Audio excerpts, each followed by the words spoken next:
La imaginación es clave en el tema de innovación para nosotros. Invitamos constantemente a soñar en grande, invitamos constantemente a hacer las cosas diferentes, a pensar e imaginar un mundo diferente para lograr los mismos objetivos. En Procaps tenemos una cultura de innovación basada en 3 aspectos: inspirar, idear e implementar ideas que tengan impacto en nuestra sociedad. Esta cultura de innovación ha transformado Procaps en una empresa internacional, con presencia directa en 13 países, convirtiéndola en referente del sector farmacéutico colombiano y latinoamericano.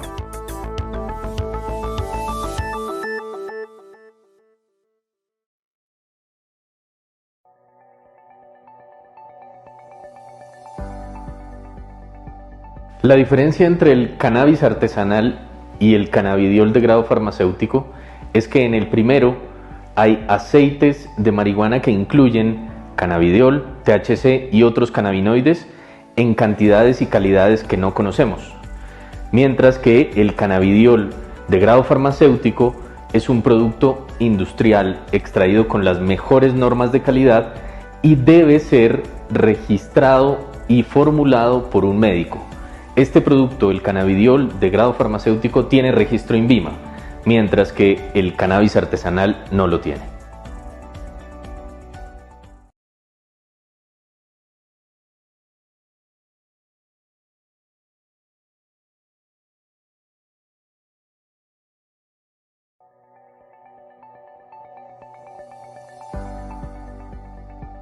La diferencia entre el cannabis artesanal y el cannabidiol de grado farmacéutico es que en el primero hay aceites de marihuana que incluyen cannabidiol, THC y otros cannabinoides en cantidades y calidades que no conocemos, mientras que el cannabidiol de grado farmacéutico es un producto industrial extraído con las mejores normas de calidad y debe ser registrado y formulado por un médico. Este producto, el cannabidiol de grado farmacéutico, tiene registro INVIMA, mientras que el cannabis artesanal no lo tiene.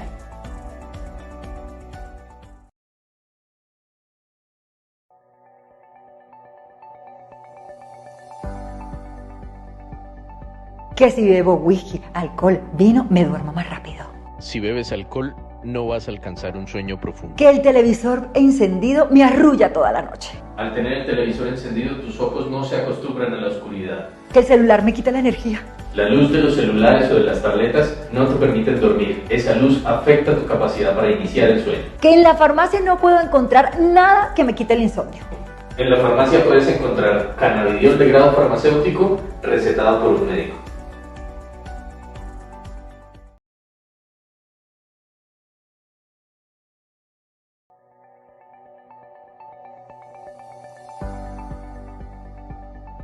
Que si bebo whisky, alcohol, vino, me duermo más rápido.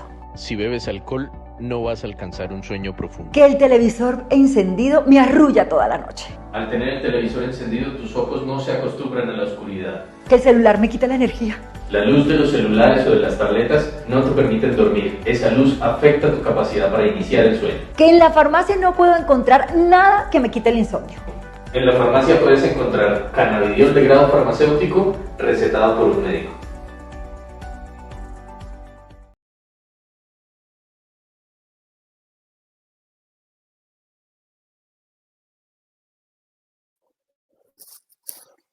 Hola, buenas noches. Es un gusto saludarlos esta noche un poco fría aquí en Bogotá, a los que estamos desde Bogotá.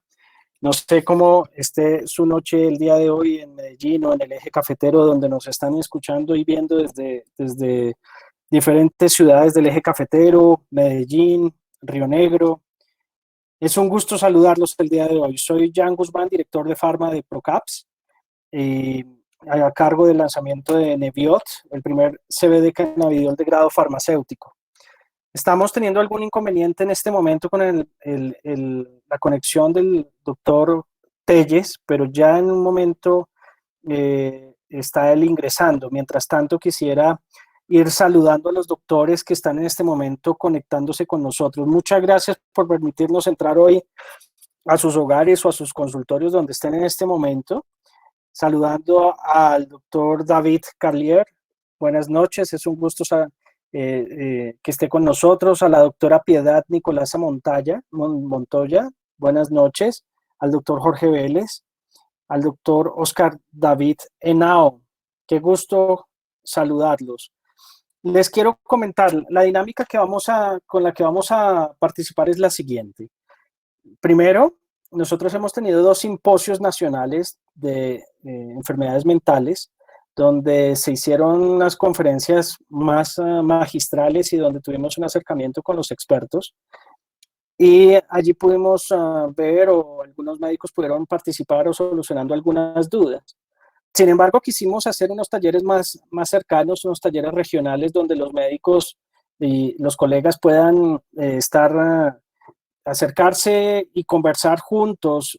Lastimosamente, esto podríamos hacerlo hoy, tal vez desde el hotel en Pereira o en Medellín, estuviésemos en el poblado, tal vez disfrutando una deliciosa cena, pero las circunstancias nos cambiaron y nos dan la oportunidad de hacerlo de esta manera. Entonces, de verdad, muchas gracias por conectarse en el día de hoy. Y la idea es que ustedes ven aquí en un chat donde de hecho están algunos doctores escribiendo. También ven un link donde dice preguntas y ven una sección también donde dice personas, quienes están conectados, moderadores, y si tienen alguna inquietud, poderla decir lo pueden hacer tanto en el chat como en preguntas. También hay una opción, ustedes ven justo debajo de la pantalla y aquí hay como una ruedita. Usted le da a activar y si quiere activar su micrófono y si quiere activar su cámara también lo puede hacer y podemos charlar y podemos hablar. La idea es que podamos tener una participación bien interesante. Ya el doctor aquí veo que se está conectando y podamos hablar con alguien como el doctor Jorge Telles. Mientras tanto, mientras que se conecta, yo les voy a decir quién es el doctor Telles. El doctor Telles es psiquiatra, ha trabajado en el Instituto de Neurociencias de Maryland. Actualmente es uno de los líderes de la Facultad de Medicina y la Facultad de Psicología de la Universidad del Bosque. El doctor Telles investiga en biología humana, en neurociencias y en psicología biológica. Ha trabajado en proyectos importantes a nivel nacional, en proyectos de neurobiología y prevención de conductas suicidas, y ha trabajado en otro proyecto también importante acerca de la depresión como un trastorno sistémico. Él es fundador de la Sociedad Colombiana de Psiquiatría Biológica y a través de la Sociedad de Psiquiatría Biológica ha hecho muchísimas publicaciones interesantes. De hecho, también finalizando el año pasado en el Congreso Nacional de Psiquiatría se presentaron en conjunto con la Sociedad de Psiquiatría Biológica y algunos psiquiatras también de otras sociedades, el primer consenso sobre CBD cannabidiol de grado farmacéutico en indicaciones psiquiátricas. Es muy grato para nosotros, doctor Telles, tenerlo esta noche. Aquí hay doctores del eje cafetero, de hecho ya están conectados. Le cuento, doctor Jorge, que están algunos doctores del eje cafetero, están doctores de Medellín, de Antioquia, de Río Negro. Y esto es una reunión hoy paisa y gracias, doctores, por permitirnos estar hoy con ustedes, por permitirnos estar cerca de su hermosa tierra, aunque nosotros desde este frío y desde esta lluvia bogotana. Doctor Telles, tenga usted muy buenas noches, qué grato tenerlo con nosotros. Bienvenido. Gracias Jan, buenas noches y un saludo muy especial a los colegas con los cuales vamos a compartir este conversatorio. Quiero agradecerle a Procaps la oportunidad que nos da de estar en estos días fríos y con tanto estrés, de poder hablar precisamente de eso, del estrés, de la ansiedad, de los trastornos depresivos que, como todo mundo espera, estén cada día en más aumento en una pandemia que parece que no tiene fin. La primera diapositiva que quiero compartir con ustedes es esa, precisamente, de poder mirar que hay una situación de estrés. Es un estrés que no estábamos acostumbrados a verlo los médicos, porque regularmente al ver nuestros pacientes, los acompañábamos en su sufrimiento, en sus dificultades, pero no compartíamos los mismos temores. Hoy estamos compartiendo con ellos los temores, no solamente del contagio, sino de las secuelas, de que no tengamos las vacunas, de que podamos contagiar a nuestros familiares. Pero además de eso, está el contagio de todo lo económico. Cada vez que salen los comerciantes a hablar de todas sus dificultades, pues uno siente empatía y solidaridad. Pero tal vez el gremio que tiene más complicado las situaciones económicas es el gremio médico. Además de que son los colegas los que están en la primera línea y están poniendo como todo para salir adelante y corriendo unos riesgos muy altos. Hoy es claro, y es a nivel mundial, que los médicos estamos trabajando al 25-30% de lo que nosotros podríamos lograr en una situación normal. Y esto es también porque nuestros pacientes, a pesar de que creemos que van a ir a consulta, pues no quieren ir a consulta, tienen temores, creen que se pueden contagiar. Y a pesar de que la telemedicina pues nos ha acercado, también tiene sus dificultades la telemedicina. Hay pacientes que nos cuesta trabajo evaluar, por ejemplo, los pacientes neurológicos, algunos pacientes para el psiquiatra puede ser un poco difícil porque nosotros estábamos acostumbrados a ver el paciente y todos los médicos estábamos acostumbrados a ver el paciente, sus reacciones emocionales.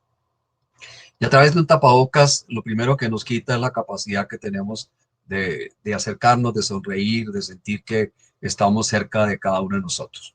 Y la telemedicina pues tiene otro problema, y es que además de las conexiones que pueden fallar en algún momento, hay un desfase entre la imagen y el audio, y eso hace que sea más difícil, que a veces se congele la imagen. O sea que estamos frente a una situación, que, como muestra la diapositiva, que es muy difícil, que hay una pandemia muy alta. En la segunda diapositiva, ¿sí? En la segunda diapositiva nosotros podemos ver que no me has compartido la imagen, no alcanzo a ver la imagen, Jan.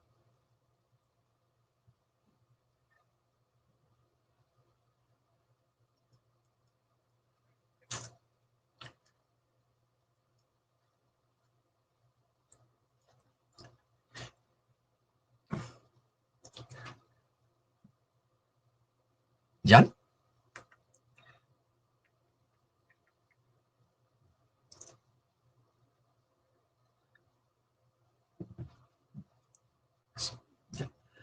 Pasar la siguiente, ya. Esta es una diapositiva de hace 2 años. No la mueva, la anterior. La segunda. Esta. Y es un estudio muy importante hecho con mujeres en Australia. Y lo curioso de este estudio es que tomaron 7,000 mujeres entre 45 y los 50 años que nunca habían tenido depresión y que al momento de entrar en el estudio no tenían ninguna enfermedad crónica. Lo siguieron por 20 años y la evaluaban cada 3 años. Y lo importante es que cuando estas mujeres llegaron a los 60 años, el 42%, el 43%, además de tener síntomas de depresión, tenían tabaquismo, menores ingresos, abuso de alcohol, sedentarismo y sobrepeso. Pero además de eso, de ese 43% de personas deprimidas, el 63%, o sea, 2 de 3, tenían diabetes, hipertensión, trastornos inflamatorios y cáncer. Esto nos está diciendo 2 cosas: o hay factores genéticos o hay factores biológicos que hacen que las diferentes enfermedades se junten. La diabetes, la hipertensión, el cáncer, la depresión y el sobrepeso. Y esto es parte de lo que la pandemia vino a mostrar en la infección por el coronavirus, que las personas que tenían diabetes, enfermedades cardiovasculares, hipertensión, obesidad, pues eran más vulnerables a esta situación. ¿Qué está compartiendo todo esto? Lo que nos está diciendo es que hay unos factores inflamatorios que se dan muy temprano, que a veces pasan desapercibidos y que hacen que las diferentes personas comiencen a tener estas situaciones. Y todos sabemos que el paciente joven que sube de peso, que llega a la diabetes, que es hipertenso, ustedes lo ven en la práctica diaria, pero nosotros además de esos 3 elementos, lo vemos con la depresión. Entonces son 4 puntos importantes. De hecho, la Asociación Americana de Cardiología considera la hipertensión arterial como un factor de riesgo y un factor de pronóstico inadecuado porque está ligada a que los pacientes con enfermedad cardiovascular tienen mayores problemas y mayores complicaciones. Entonces, esto nos está diciendo que hay un factor inflamatorio previo, que obviamente cuando se encuentra con un factor inflamatorio como es el virus del coronavirus, pues obviamente aparecen todos esos factores que hoy estamos hablando, de las células cascadas inflamatorias, de las cascadas de interleuquinas, y las interleuquinas pues no son más que unas hormonas producidas por la glía, que tratan precisamente de eso, de manejar los estados de los estados infecciosos y los estados inflamatorios. La siguiente, por favor. Entonces, cuando hablamos de los síntomas de la depresión, estamos hablando de 4 puntos ahí importantes, ¿no es cierto?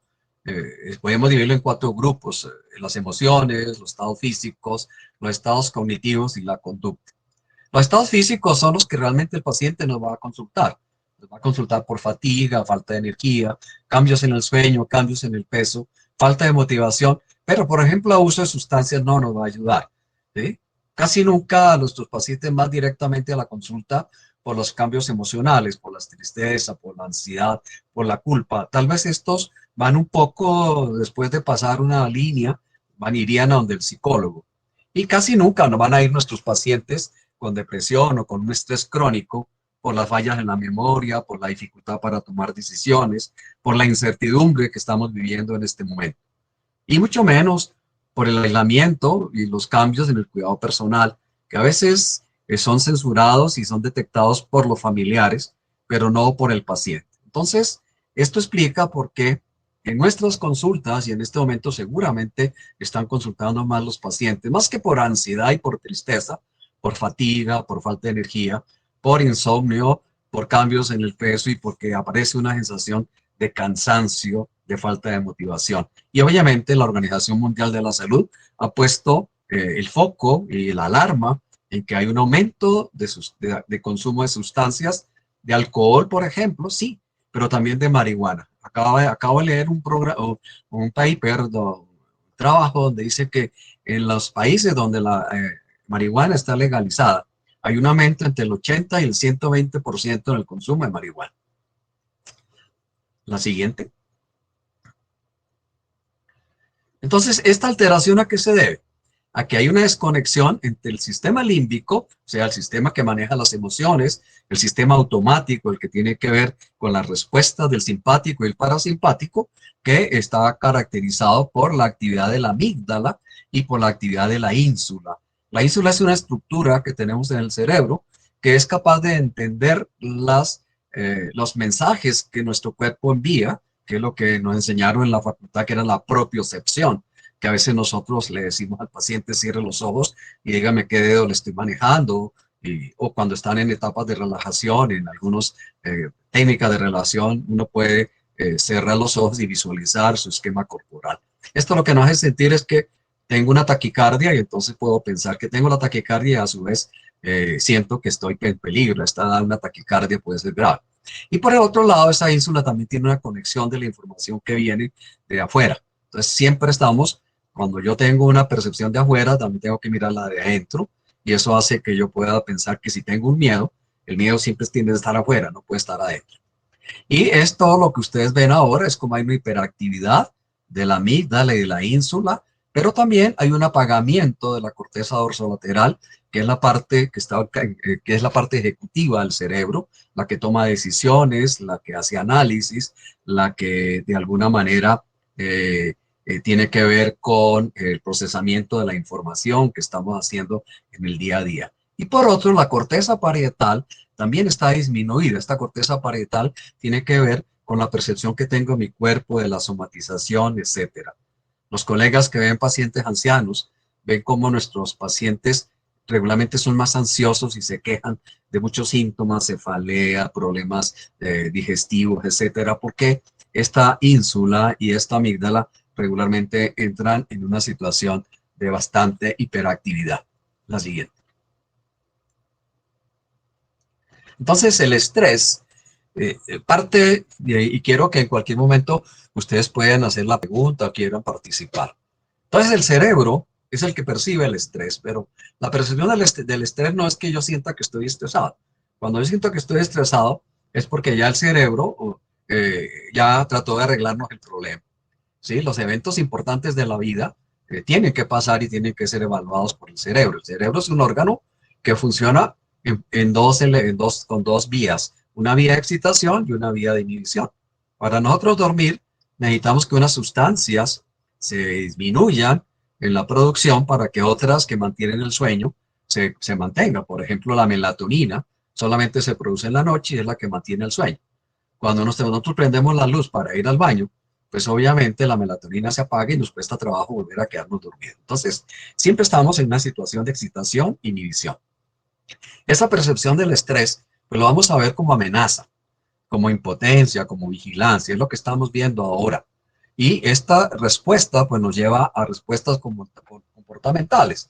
La más fácil es luchar o huir, pero también tenemos a veces el miedo a manejar las situaciones, las dificultades, afrontamos la situación, pero también, como comentábamos, pueden aparecer alteraciones en la dieta, tabaquismo, sedentarismo, etc. Pero también tenemos unas diferencias individuales que van a depender de la capacidad que cada uno de nosotros haya tenido, de la forma como ha sido criado, el temperamento, de las experiencias positivas. Por eso, las personas que han sido abusados en la infancia o que han tenido traumas en la infancia muy intensos, tienen este circuito del estrés más vulnerable. Esta respuesta al estrés es una respuesta fisiológica que, como vamos a ver más adelante, se maneja con hormonas. Hormonas, especialmente la hormona del cortisol. Y estas hormonas lo que buscan es que el individuo pueda estar entre una estabilidad y la hemostasis y un proceso de adaptación y de bienestar y proactividad. Por eso es que en este momento nos cuesta tanto trabajo manejar la situación de estrés que estamos viviendo, porque el bienestar y la proactividad están muy difíciles de alcanzar, de lograr por todos los elementos que comentábamos anteriormente. Entonces estamos trabajando un poquito con la estabilidad y la homeostasis. ¿Eso qué ha hecho? Que muchas de los colegas, muchos de nosotros, estamos en una situación de fatiga, de cansancio, de lo que llamaría la gente el burnout, porque definitivamente hemos ido acumulando una serie de respuestas fisiológicas, más cambios en la dieta, más cambios en el ejercicio, más una sobrecarga, que lleva a alteraciones en la comunicación cerebro-cuerpo y un compromiso en algo muy importante que es la plasticidad, la forma que tiene el cerebro de estar respondiendo a las diferentes circunstancias y en la neurogénesis, porque a pesar de que nos dijeron en la facultad que uno nacía y moría con el mismo número de neuronas, no es cierto. Todos los días el hipocampo, que es la estructura relacionada con la memoria, produce 40.000 neuronas. Esas 40.000 neuronas, las que usamos hoy, nos las gastamos y mañana habrá otras que pasan ahí. Pero es la única parte donde nosotros tenemos neuronas que cambian y que funcionan. Y resulta que cuando estamos en un estrés crónico, precisamente, el área que más se altera es el área del hipocampo. La siguiente. En esta diapositiva, pues está mostrando lo que estamos mirando. Por un lado tenemos las funciones del sistema nervioso central que todos conocemos, las cognitivas y el envejecimiento, el metabolismo, con la diabetes y la obesidad y la enfermedad cardiovascular. Entonces, todos estos elementos están intricados de tal forma que en este momento, cuando estamos en una situación de estrés crónico, además de que tenemos el cortisol alto, que es la hormona del estrés, tenemos entonces una acción de las citoquinas inflamatorias, especialmente la interleuquina 6, y esta interleuquina 6 pues disminuye la acción de las interleuquinas positivas, como es la interleuquina 10, y se produce un aumento del estrés oxidativo, que va a alterar obviamente la función cardiovascular, el metabolismo y también la función inmune. Por eso, como comentábamos anteriormente, las personas que estamos viendo como vulnerables frente a la epidemia, pues son las personas que tienen un estrés oxidativo alto, unas interleuquinas 6 altas, y son las personas que tienen diabetes, obesidad, las alteraciones cardiovasculares y la alteración de la función inmune. La siguiente. Claro, ¿qué podríamos decir nosotros? Que es fácil con el estrés relajarnos y pasarlo bien. Y definitivamente no es esta la imagen de cómo manejar el estrés. Es decir, el estrés es alguna situación que implica cómo manejar la dieta, sí, el ejercicio, la parte cognitiva, pero también cómo disminuir esta carga que tiene que ver con el acumulamiento y la no alcanzar el bienestar y sí, por el contrario, tener una opción de manejo de la homeostasis, del equilibrio. Eh, y en esto, el ser humano siempre ha querido buscar soluciones. Estas chicas que veíamos ahí adelante, pues son las chicas de los años 60, eran los que fuimos más viejitos, pues obviamente no había mayores situaciones, era una situación como cultural, se hablaba de una situación de escape, etcétera. Pero esta ha pasado, ha cambiado a otra, la siguiente, por favor, que son estos chicos que se mantienen todavía con esta situación como de una filosofía de vivir. Estos son los habitantes de esta comuna que se llama Cristiania, allá en Copenhague, que tienen su manera de vivir, etcétera, y que se ha vuelto una situación medio turística para ir a mirar esta comunidad. Obviamente hay un consumo de marihuana y un consumo de sustancias, pero lo que ustedes quieren ver es como la siguiente, como la marihuana que pasó de ser una sustancia medio prohibida, en este momento con esta imagen muestran cómo la marihuana entra a ser casi que hay gourmets de la marihuana, como estamos viendo aquí este señor que podría estar recibiendo todos esos impactos de la marihuana. Y cuando uno pasa y ve a alguien que está consumiendo marihuana, pues hay unas marihuanas que huelen muy sabrosos, etcétera, los que pueden ir a los coffee shops, pues tienen la posibilidad de escoger marihuana. Entonces la marihuana, que es una forma y que lo veíamos como una solución para el estrés, para la ansiedad, para vivir conmigo mismo, para tener pues, una capacidad de cambio, para algunos era como tener la posibilidad de sentirme creativo, etcétera, se ha vuelto ahora con esto una niña, una situación de fortaleza, una invitada a las reuniones sociales y hoy la vemos como si no tuviera ningún peligro y como que, como les decía, tenemos que convertirnos en un gourmet del cannabis. La siguiente. Pero, pues esto no es nuevo, todos sabemos que es parte de lo que se dice ahora y es como si el mundo desde siempre ha utilizado la cannabis sativa para la depresión, como hipnótico. Dioscórides fue el primero médico que realmente hizo algo en en el año 75 en Grecia. Y después, pues los chinos obviamente lo utilizaron para la malaria, la constipación.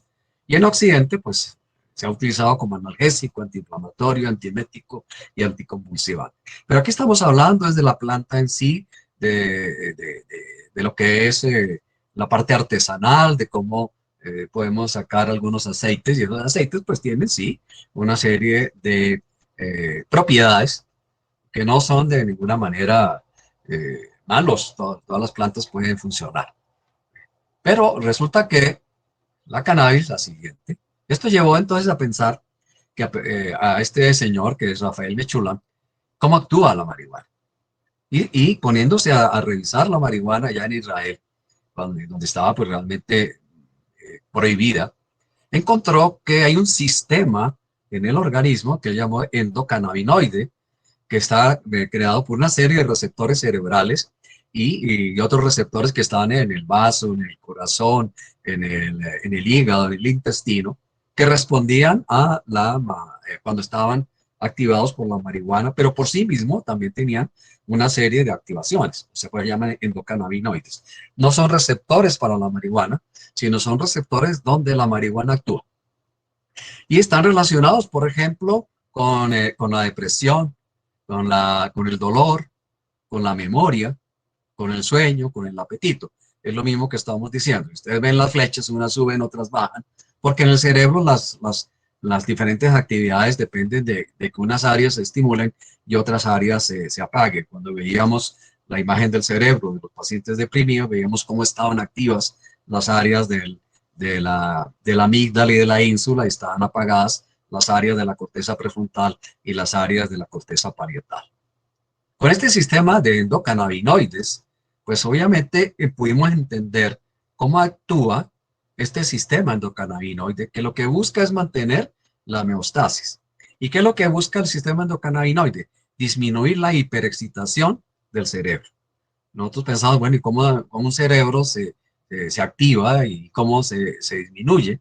Y por eso fíjense que este sistema tiene que ver con el sueño, con el apetito, con la ansiedad, con la memoria, con el dolor. La siguiente. Entonces, este sistema endocannabinoide es un sistema biológico que regula las funciones del cerebro, pero también el sistema endocrino y el sistema inmunitario.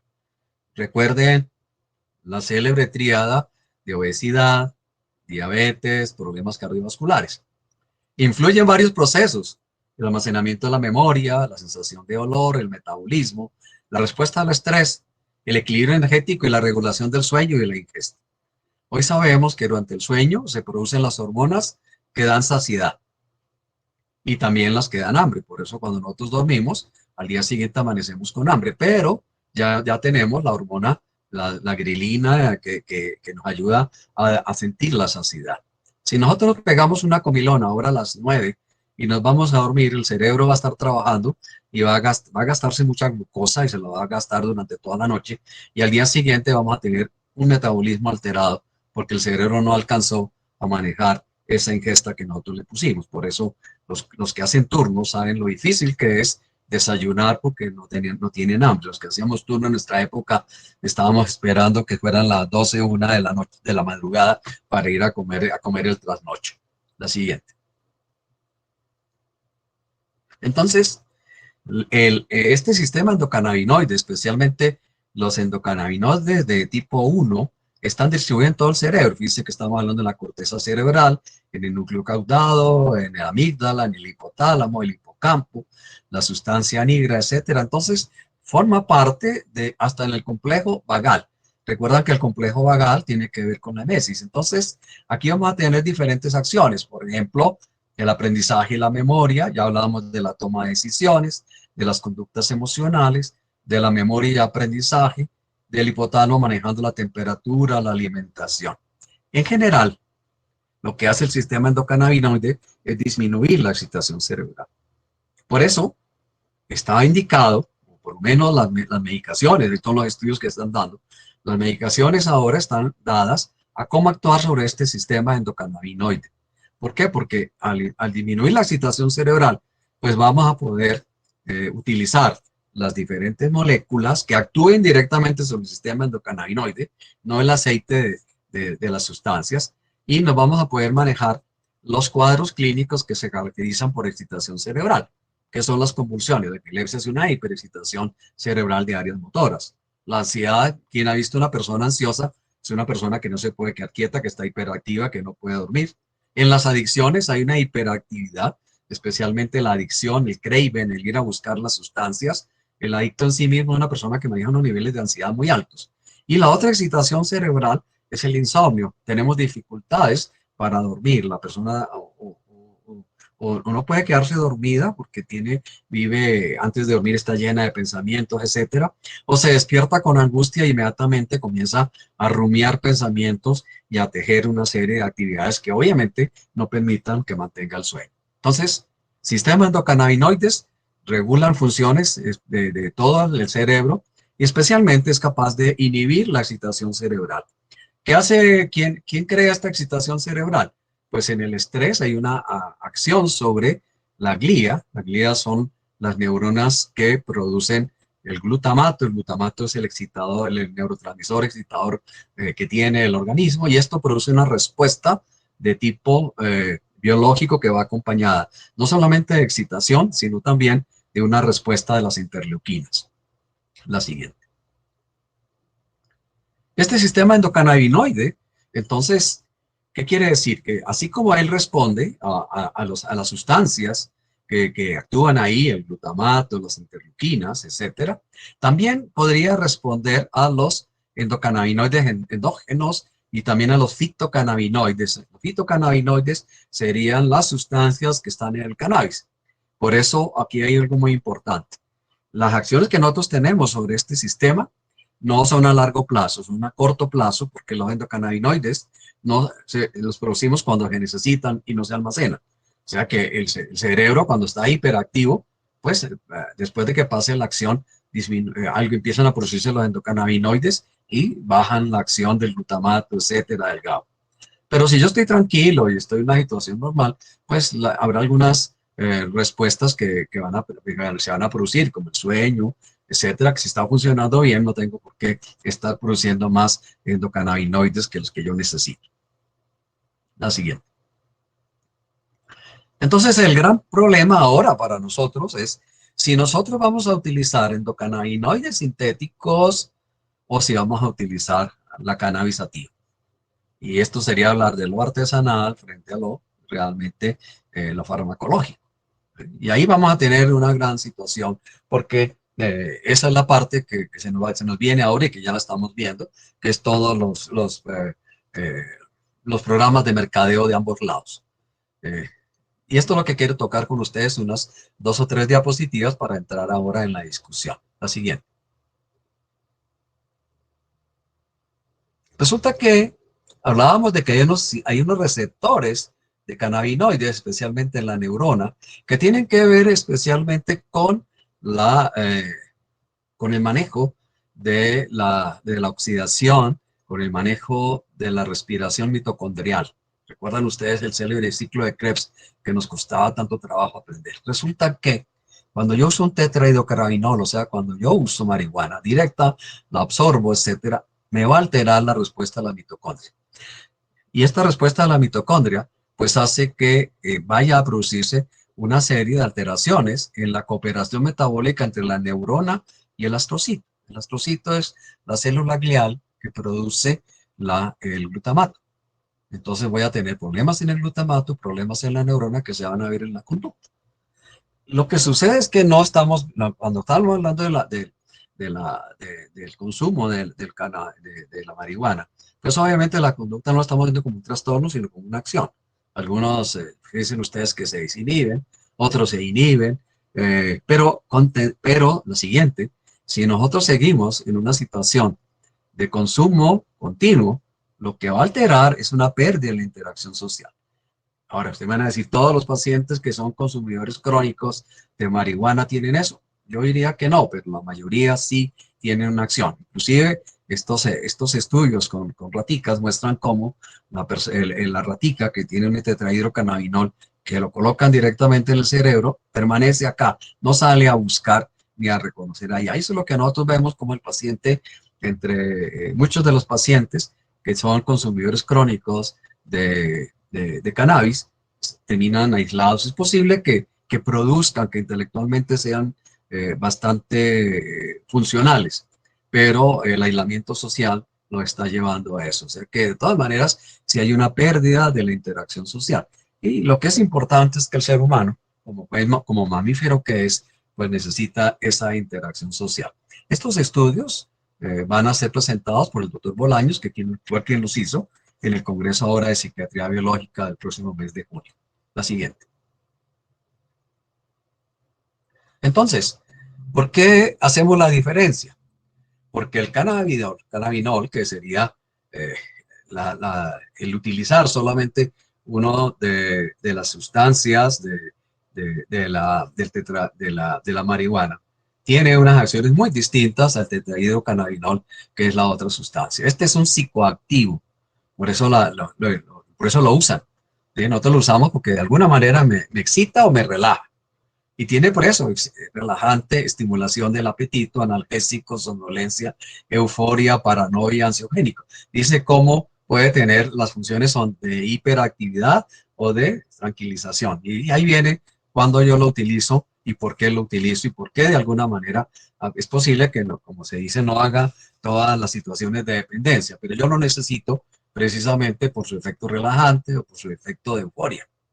El cannabidiol, pues lo que está mostrando es que no es psicoactivo, pero sí tiene una acción, o sea, no está relajando, produciendo euforia y paranoia, ni va a producir delirios, pero sí es neuroprotector, tiene acciones anticonvulsivantes, tiene acciones antipsicóticas. La psicosis, especialmente la psicosis que vemos nosotros después de las infecciones o la psicosis que se ven después de las medicaciones, corresponden a una hiperexcitación del cerebro a través de un aumento de la dopamina. Pues sabemos que cuando usted consume sustancias que liberen la dopamina, vamos a tener estas acciones. Un punto importante son las crisis que ustedes vieron de excitación y a veces de delirio cuando ustedes colocaban Placil en los pacientes. El Placil es una droga que actúa sobre la dopamina. También lo veíamos cuando aquí cerca de Bogotá está Villa de Leyva, es un sitio donde los muchachos les gusta ir el fin de semana a consumir hongos. Dicen que es la ciudad de Colombia donde más leche condensada se consume, porque los hongos se comen con leche condensada. Y estos muchachos también presentan crisis de tipo eh, delirante alucinatorio. Igual pasa con algunas sustancias como puede ser el Yagué. Entonces, lo que estamos mirando es cómo el cannabidiol, que es uno de los componentes que están de los 200 y pico de componentes que se han identificado en la marihuana.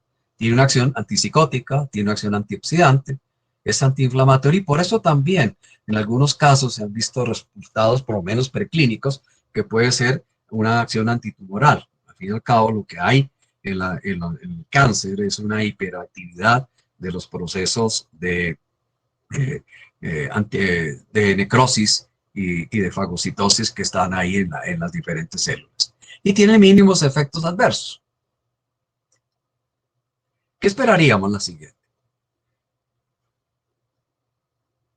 Que nosotros, frente a la vida, a las situaciones, tenemos que tener alerta a cosas. Vamos a tener, claro, este problema de mercadeo, pero también el uso de la marihuana, independiente que produce todos estos elementos que nosotros vimos, de la marihuana artesanal, no solamente la que se consume. Tenemos que pensar que también hay unos factores de riesgo, no todos los fármacos se pueden utilizar en todas las circunstancias. Por ejemplo, sabemos que el cannabis empieza a utilizar desde la adolescencia, pero hay muchas mujeres que también están consumiendo marihuana y que obviamente quedan embarazadas. El problema de los embarazos es que la mayoría de ellos no son planeados. Todos tenemos la experiencia de ver pacientes o familiares que terminan un embarazo no planeado. Entonces el uso de la marihuana entre la mujer embarazada es alto, se han hablado hasta el 30%, pero esto hace que haya una mayor concentración de los cannabinoides en la marihuana. Claro, la marihuana viene ya con presentaciones donde lo que buscan es una mayor capacidad para poder producir efectos o más intensos o más deleterios, ¿no es cierto? Estos compuestos activos, que son todo lo que hicimos, el tetrahidrocannabinol, atraviesan la placenta y se excretan en la leche materna. ¿Qué va a pasar con esto? Que sí, a pesar de que es un factor de riesgo de parto prematuro, de aborto espontáneo, bajo peso al nacer, resulta que van a sensibilizar el cerebro del niño. Y entonces lo vamos a tener que este sistema endocannabinoide del niño que está en formación va a estar alterado. Sí, pero también resulta que en el embarazo las chicas lo están utilizando también y a veces nosotros lo prescribimos, las goticas de marihuana, el aceite de marihuana, para la ansiedad, las náuseas y el dolor. Esto no es tan cierto que la marihuana daíta y eso no produce problemas. Hay factores de riesgo y no hay ninguna medicación que sea exenta de tener factores deleterios. La siguiente. Entonces, para ir cerrando, tenemos una serie de opciones, tenemos unas posibilidades de utilizar algunas medicaciones, como podría ser el cannabidiol, que te actúa sobre estas situaciones que tendría que ver con una hiperexcitación del cerebro. Pero también tenemos que mirar que detrás de todos estos pacientes que nos consultan por sueño, por ansiedad, por tristeza, por bajo rendimiento, porque no tienen motivación, puede estar la depresión. Esta parte de la depresión, pues ya sabemos que la gente lo ve como un sinónimo de estrés y que no requiere tratamiento. Y resulta que, si recuerdan ustedes esa imagen del cerebro, pues nos muestra que sí hay un desajuste de los diferentes circuitos cerebrales. A veces nos cuesta trabajo identificar las características clínicas de la depresión y siempre nos vamos a encontrar con el temor que tenemos a prescribir psicofármacos y el temor que tienen los médicos a prescribirlos y los pacientes a tomarlos. Y más, obviamente, un temor mucho más grande de ir a donde el médico. Pero esto es porque se mantiene el dualismo mente-cuerpo. Cuando nosotros lo que tenemos que pensar es que la mente y el cuerpo son lo mismo. Lo que sucede es que detrás de eso, pues vamos a tener, es un órgano que es el que relaciona la mente y el cuerpo, que se llama el cerebro. Lo que sucede es que nosotros nunca pensamos que el cerebro se enfermara. De hecho, pues todavía no tenemos cerebrólogos. La siguiente. La siguiente. Entonces, para poder entender lo que está pasando, el grupo de psiquiatría biológica de Colombia empezó a hacer un consenso para mirar las recomendaciones basadas en la evidencia científica y en el consenso de expertos del uso y seguridad del cannabidiol en siguientes patologías psiquiátricas, en un contexto de los pacientes colombianos. Entonces, estuvimos mirando su acción sobre la esquizofrenia, las adicciones, el insomnio, el trastorno del espectro autista y algunos trastornos afectivos, como el trastorno depresivo mayor y el trastorno de ansiedad y el trastorno de estrés postraumático. Puedo decir que los estudios, pues obviamente demostraron primero que el tratamiento cannabidiol puro de grado farmacéutico no tiene potencial de abuso o dependencia, que sí tiene cuando usted consume la marihuana en una situación. Y que se puede utilizar incluyendo las adicciones, pero no es para cambiar una adicción por otra, sino porque nos permite ir disminuyendo la hiperexcitación cerebral y puede disminuir sobre todo la tendencia que tiene el paciente a consumir, o sea, lo que llama el craving, que es lo que también termina alterando los tratamientos de sensibilización en las adicciones. Lo tenemos al paciente guardado un mes, 2 meses y apenas sale del sitio de hospitalización, lo primero que hace es ir a consumir las drogas por la misma ansiedad que tiene y después de que nos ha dicho que ya entiende que sí tiene un problema, que necesita ayuda, que no lo vuelve a hacer. La siguiente. Es bien tolerado por la mayoría de los pacientes. No ha demostrado inducir síndrome de abstinencia, precisamente por lo que veíamos, ¿no? La acción es una acción desarrollada para que actúen determinados neurotransmisores y no es durante toda la situación general. Eso es solamente uno de los componentes de la marihuana, o sea, no es todos los componentes que hubiera, como si nosotros cogiéramos un cigarrillo y solamente utilizáramos la nicotina y no todos los demás componentes. No produce síntomas de inducción de tolerancia, no quiere decir que si nosotros formulamos 500 miligramos, el paciente el día siguiente necesita 600, después 700 y después 800. No produce síntomas de abuso o dependencia y no ha demostrado producir eventos adversos serios.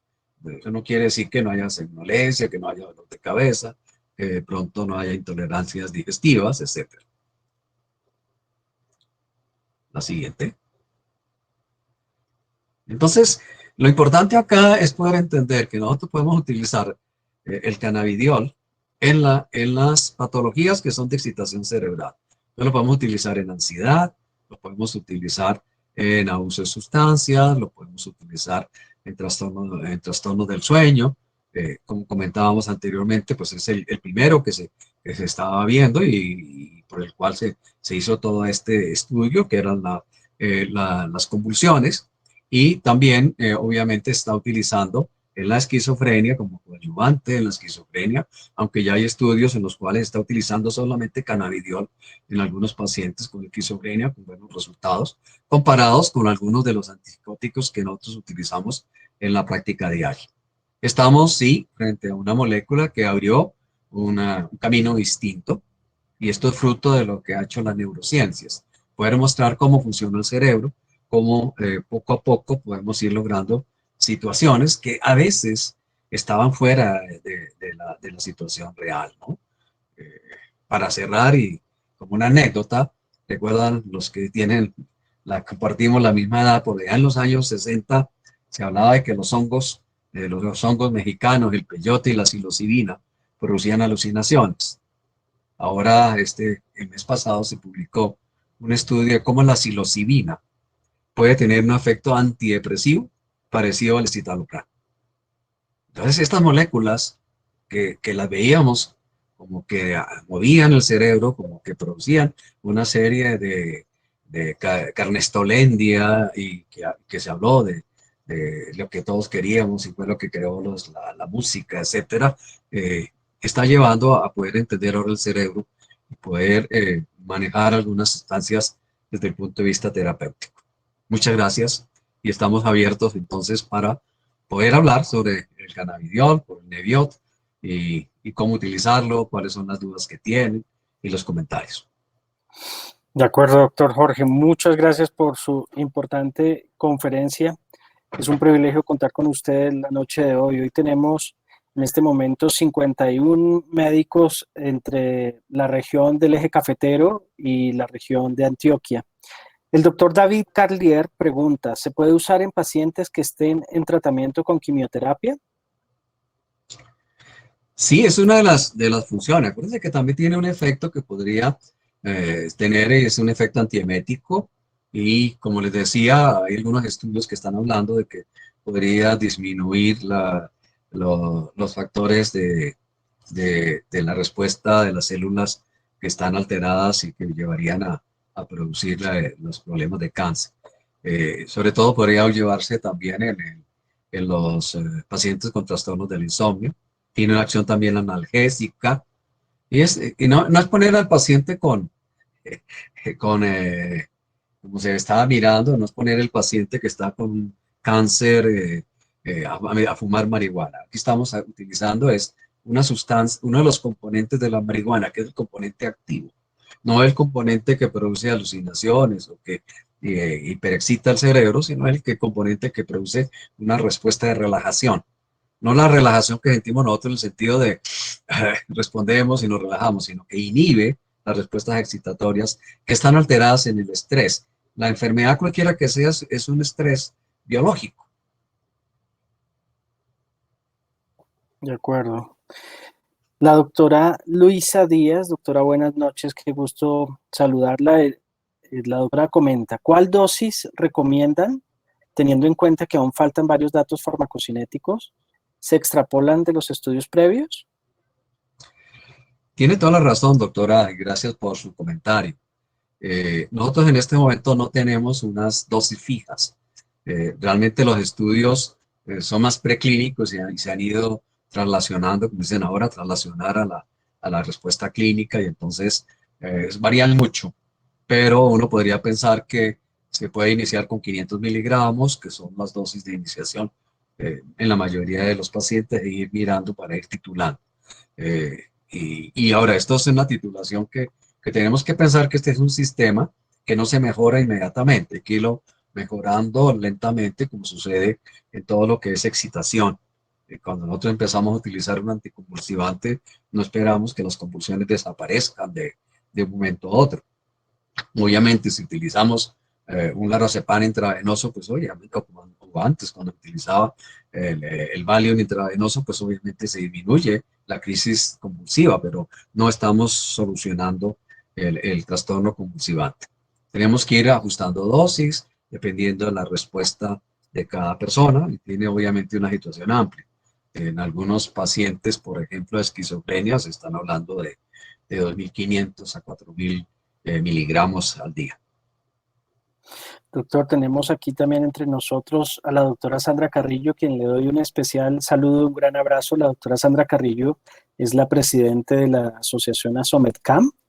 Es una de las asociaciones líderes en el desarrollo de investigación, de las asociaciones más juiciosas y más preocupadas porque se conozca muy bien el sistema endocannabinoide que usted brillantemente ha explicado hoy. Doctora Sandra, la doctora Sandra comenta, ¿se ha documentado alguna dosis máxima a la que se puede usar benzodiazepinas concomitantemente con el CBD? No hay estudios comparativos, ¿no? Es decir, ambas, lo que uno pensaría es que ambas moléculas estarían disminuyendo los aspectos excitatorios del cerebro que estarían alterados en las diferentes patologías. La una iría por el sistema endocannabinoide, el cannabidiol, y el otro iría por el sistema de tipo del GABA. El GABA también es otro neurotransmisor que inhibe la respuesta del glutamato. Lo que hace el sistema cannabidiol es disminuir la excitación que está recibiendo la neurona postsináptica. Siempre hablábamos de que hay una neurona presináptica y una neurona postsináptica. Que la neurona presináptica estimulaba a la neurona postsináptica. Y uno decía, bueno, ¿y qué hace la pobre neurona postsináptica? ¿Cómo hace para quitarse la excitación de la presináptica? Pues obviamente hoy sabemos que la única forma en que no me siga excitando esta neurona presináptica es el sistema cannabidiol, que es el que va y controla la producción y la estimulación de la hormona presináptica, de la neurona presináptica. Entonces aquí los dos elementos pues pueden jugar un papel importante. esta situación pues hace que nosotros tengamos algunas precauciones. No porque sean el temor de las benzodiazepinas, creo que las benzodiazepinas cumplen una función importante. Sin embargo, aquí lo que nosotros podemos mirar no es la dependencia ni las adicciones, sino que estamos utilizando doble vía para la misma cuestión. Entonces yo pensaría que si estoy utilizando el cannabidiol, pensaría que no lo haría con benzodiazepinas para no utilizar las dos vías al tiempo. Ahora estaba haciendo una alerta la Asociación Americana de Psiquiatría, y es cómo los pacientes que están utilizando benzodiazepinas, pero benzodiazepinas no, las setas para dormir, sopiclona, etcétera. Y además de eso, están utilizando analgésicos opioides, tienen una alta incidencia de sobredosis, ¿sí? ¿Por qué? Porque resulta que el cerebro tampoco es que tenga la posibilidad de recibir todas estas alteraciones. Parte del sistema opioide es que, primero, pues obviamente todo el mundo lo utiliza de su manera y claro, quita el dolor, pero altera otros circuitos y eso lo está llevando a que en este momento sea la primera causa de sobredosis en Estados Unidos.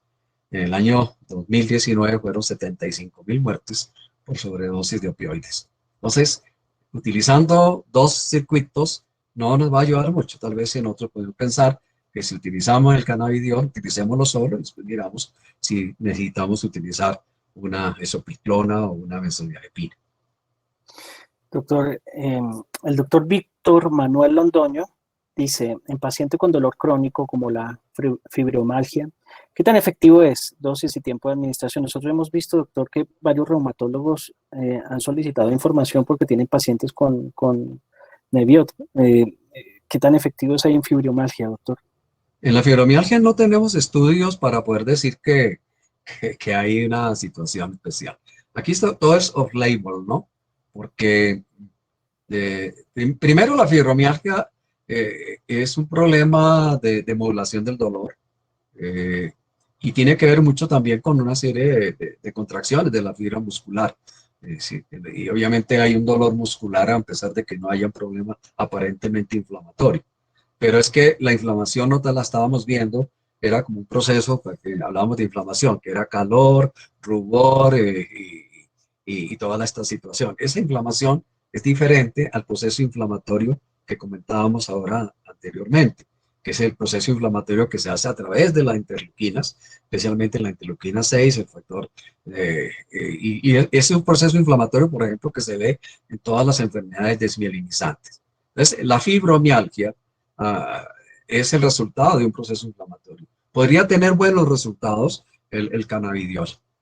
Aquí lo que a veces se plantea es una polémica entre los colegas, que algunos consideran que la fibromialgia pues es una entidad distinta y otros que consideran que la fibromialgia no existe.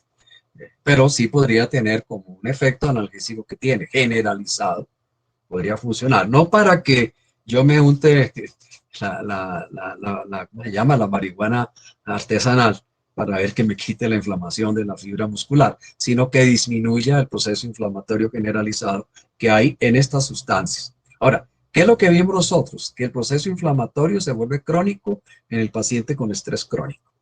Entonces aquí podríamos pensar que la fibromialgia es el resultado del estrés crónico, no del estrés agudo. Y por eso los estresores, las situaciones inmediatas no funcionan con el estrés crónico. Tenemos que hacer cambios en el estilo de vida, mejorar la comida, la dieta, no hacer dietas saludables, sino algunas sustancias que hacen que disminuya el proceso inflamatorio. Por ejemplo, los alimentos fermentados, los quesos maduros, y a veces ahora se está hablando mucho de los arándanos, etcétera. Pero también el ejercicio, y en esto también cabe que como hay alimentos fermentados, uno también podría tomarse una cervecita y una copita de vino, que también ayudaría a manejar esto. Pero ese es un proceso que implica un proceso crónico de la alteración inflamatoria, que obviamente puede, no solo, ahora los pacientes con fibromialgia pues tienen depresión, tienen enfermedad cardiovascular, tienen lo mismo que estábamos viendo, que son los 4 grupos de enfermedades que con frecuencia aparecen con nosotros. Ok, doctor. Aquí participa también el doctor Jaime Jurado quien nos dice muchas gracias por la charla, pregunta, ¿por qué el ser humano no reacciona de igual forma con el CBD? Bueno, la pregunta es muy interesante, doctor Jurado. Y es que el ser humano tiene una serie de respuestas individuales, es lo que se llama hoy la epigenética. Todos tenemos la misma carga genética, pero somos distintos. Hasta los mismos hermanos gemelos son diferentes, porque la experiencia de cada uno es distinta. Entonces hay factores epigenéticos. Hay factores epigenéticos a favor, como puede ser la crianza, el que tenga la posibilidad de desarrollar capacidades, el que sea capaz de desarrollar seguridad en sí mismo. Hay gente que tiene todos esos elementos, pero hay otras personas que son abusados sexualmente, que son maltratados. Entonces, todos estos factores epigenéticos hacen que tengamos respuestas distintas. Y eso hace que nosotros no todos los pacientes nos respondan a la misma medicación. Nosotros podemos pensar que dentro de nuestro armamentario, por ejemplo, el escitalopram me da resultado en la mayoría de mis pacientes, pero también sé que muchos de esos pacientes no me va a funcionar con el escitalopram.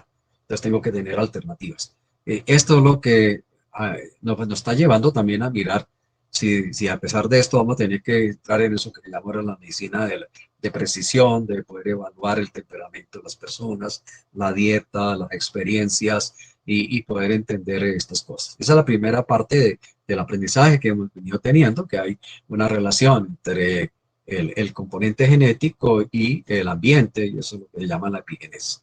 Y el segundo punto que queda es que todavía no conocemos mucho sobre el sistema cannabinoide. Dice que estamos hablando de estudios de 10 años especialmente, o sea que estamos todavía muy vírgenes en esto. Creo que se está abriendo un camino, pero todavía no tenemos realmente cómo funciona esto. La ventaja es que sí se ha abierto un camino sin los temores, sin los riesgos que tenía el que estuviéramos usando solamente la cannabis sativa o la marihuana artesanal.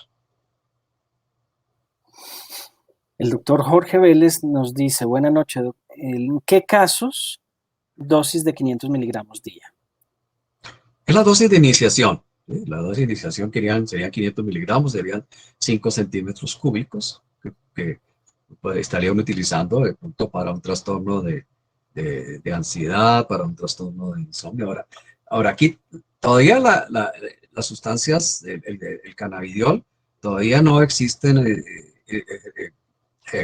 estudios como droga única. Estamos hablando de que tenía acciones de tipo coadyuvante. Igual pasa con el cannabidiol en epilepsia, no es que de una vez cambiamos todo y ahora todos tienen cannabidiol puros. Aquí estamos utilizando una vía nueva, es una alternativa, es bastante promisorio y nos está dando una opción, llamémosla además de terapéutica fisiológica, ¿sí? Que nos permite tocar esto y de alguna manera también mirar que pueda tener unos resultados mejores en el largo plazo, en comparación, por ejemplo, con las benzodiazepinas.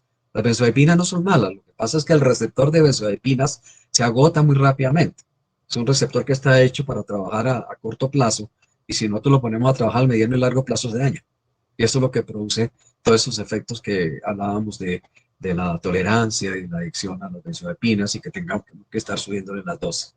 En cambio aquí nosotros estamos hablando de unos receptores distintos, de unas sustancias y unas vías diferentes que pueden, que muestran ser más promisorios y por eso estamos hablando de coadyuvantes. ¿Sí? Si yo empiezo, por ejemplo, a cambiar la isopiclona que está tomando por el Neviot, pues tengo que ir disminuyendo poner la dosis de Neviot y ir disminuyendo la otra mientras va actuando el Neviot en el mediano plazo. Pero no puedo Doctor, aquí cambiarlo. hay un punto. Perdón, lo interrumpí, doctor. No ¿No puede cambiar? No puedo cambiar una por la otra de un momento a otro. Tengo que instalarla una e ir disminuyendo la isopiclona para que me quede yo con el Neviot. Sí, doctor, usted mencionaba algo también importante. Aquí Neviot viene con 2 jeringas, no es en gotas, es un medicamento donde tiene 2 jeringas, una de 1 centímetro para los niños, lo usan mucho los neurólogos infantiles, y una de 5 centímetros. Entonces, Sí. también esto es un factor importante para que lo tengamos presente. El doctor Samir Gallego dice, buenas noches. Cuando habla de una dosis de 2.500 miligramos, ¿se refiere a la dosis día o al contenido de la preparación magistral? No, 2.500 miligramos son algunos estudios que se han utilizado en esquizofrenia, son la dosis día. Algunos tampoco está muy claro si lo puede utilizar usted en una sola dosis o si la utiliza fraccionada. Como digo, estamos en muchos estudios hasta ahora manejando, pero es en esquizofrenia. Yo creo que en este momento no hay una razón para utilizar 2.500 miligramos digamos, si se está utilizando como una acción ansiolítica o como un trastorno del sueño o de pronto como una acción analgésica. No necesitamos los 2.500 miligramos. Porque Ok. 2.500 miligramos serían eh, 25 centímetros cúbicos, medio frasco. Sí, no. Vamos a tener pronto la cápsula de gelatina blanda y esto pues ayudaría mucho cuando las dosis sean altas como en los estudios de adicciones que se usan dosis elevadísimas según la evidencia. Aquí dice el doctor Mauricio Vasco, gracias por la charla. En el manejo de dolor crónico, ¿hay algún problema de combinar con opioides?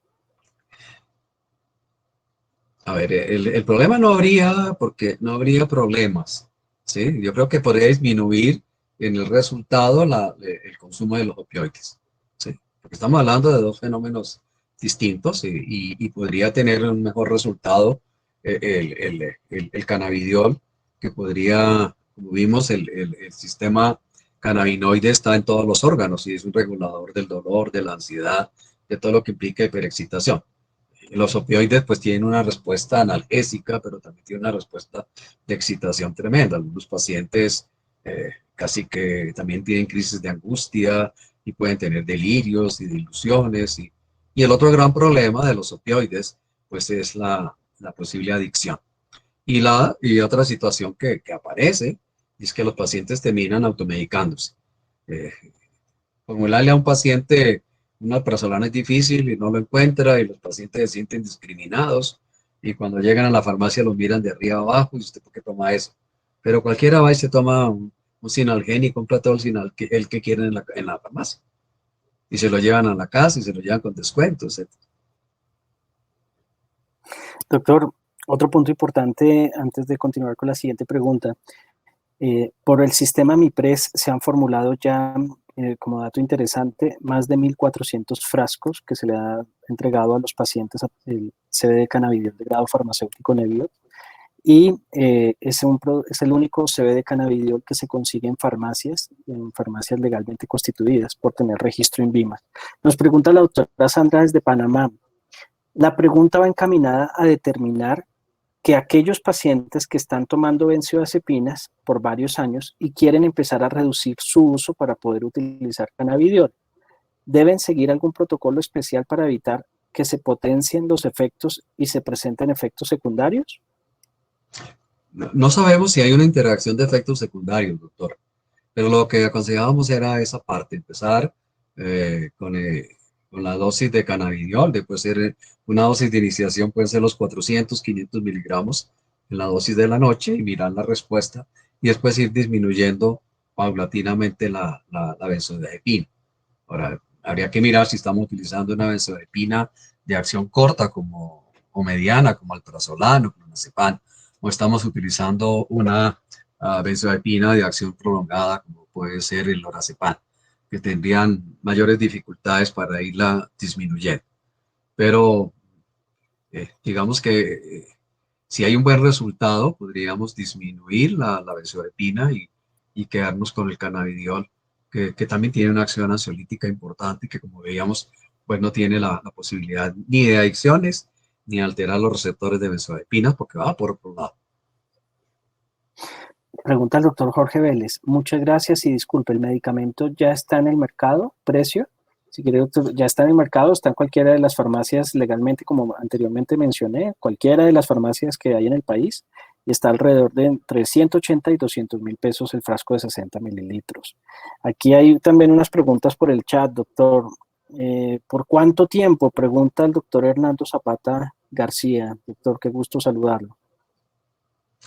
Bueno, muchas gracias, doctor. Esta es una pregunta que a veces tiene su más y su menos. Eh, lo importante en esta situación es poder entender que estamos tratando de sincronías cerebrales y no estamos tratando solamente síntomas. El gran problema que tenemos nosotros, a veces los médicos, es que al tratar síntomas damos medicaciones y apenas desaparece el síntoma, quitamos la medicación. Por ejemplo, si yo tengo el colesterol alto, ponemos la atorvastatina, apenas usted el colesterol está bien, quitamos la atorvastatina. Entonces, no damos tiempo a que el organismo sea capaz de mantener esa mejoría que se ha logrado, o sea, que el organismo sea capaz de mantener otra vez el equilibrio, como veíamos en la lámina que mostraba los efectos del estrés. No solamente quitar el síntoma, sino que tenemos que manejar el equilibrio biológico para que es la parte de homeostasis, la parte que tiene que ver con la situación de alostasis, y por el otro lado, pues otra cosa es el bienestar.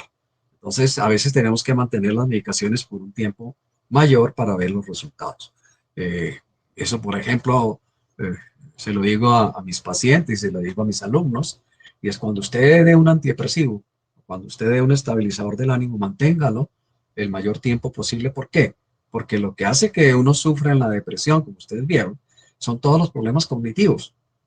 El problema del depresivo no es que yo tenga tristeza, no. El problema del depresivo es que no tengo energía, que estoy inseguro, que tengo miedo, que no puedo lograr las cosas, que me demoro en trabajar, que no puedo tomar decisiones inmediatamente. Entonces, cuando el paciente empieza a no tener tristeza o a sentir que hay ánimo, tengo que darle tiempo que ese circuito que vimos en la lámina, que está apagado, que es la corteza prefrontal, se prenda, y entonces ahí se aparece el bienestar y aparece otra vez el equilibrio. Entonces, pensaría lo mismo acá.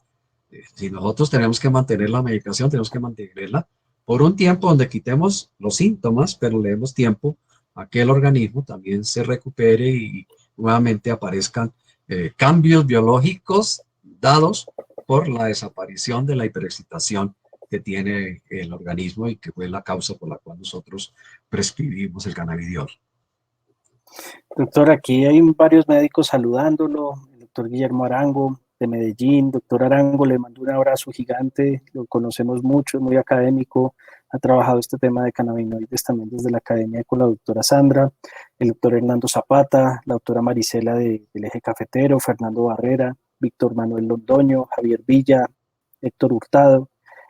En fin, tuvimos una gran convocatoria de usted, doctor.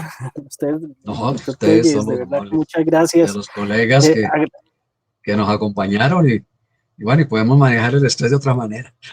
Él de otra forma, de otra forma. Luego vendrán días mejores. Muchas gracias de verdad, doctor. Para nosotros es un honor siempre contar con usted. La doctora Sandra desde Panamá, gracias por lo que está haciendo por que el sistema endocannabinoide y haya mejor educación con los médicos, a los médicos que hacen parte de la Junta. Estuvo también por acá el doctor Danilo Parra, que también ha estado en los otros talleres. Doctor Danilo, usted sabe también el aprecio que le tenemos, esta es su casa. De verdad que muchas gracias a todos, muchas gracias de verdad por estar con nosotros hoy. Y doctor Telles, le deseo una muy buena noche. Solamente recordar, aquí están preguntando nuevamente en dónde se consigue el medicamento, Farmatodos, las rebajas, las farmacias legalmente constituidas, está el medicamento en todas las farmacias del país, y por el sistema MIPRES, como les decía, por el sistema de salud, la experiencia ha sido muy buena. En epilepsia también hay otro consenso, el consenso de ASCONI, la Sociedad Colombiana de Neurología Infantil en Epilepsia, y la experiencia que ellos han tenido ha sido totalmente satisfactoria. Pues buenas noches a todos, un abrazo gigante. Aquí está todavía escribiendo doctores, están Y saludando. cuidémonos mucho. Sigámonos Vamos a cuidando. tener el 5 de mayo, el 5 de mayo a través de Luis Fernando Rojas, de Diana Giraldo, de Ángela Cabrera, de Jorge Echeverry, para que estemos pendientes. El 5 de mayo vamos a tener nuevamente al doctor Jorge Telles, por si quieren invitar a alguno de sus colegas y pueden acompañarnos nuevamente. Un abrazo enorme. El doctor Gustavo Crisón está saludando, la doctora María Villegas, la doctora Sandra Carrillo, de verdad que fue un gusto tenerla acá con nosotros, al doctor Hernando Zapata, que a Somercá cuente con nosotros. Un abrazo gigante. Desde Apartado, el doctor Gustavo Crisón. Doctor Telles, Bueno, feliz noche. buenas noches.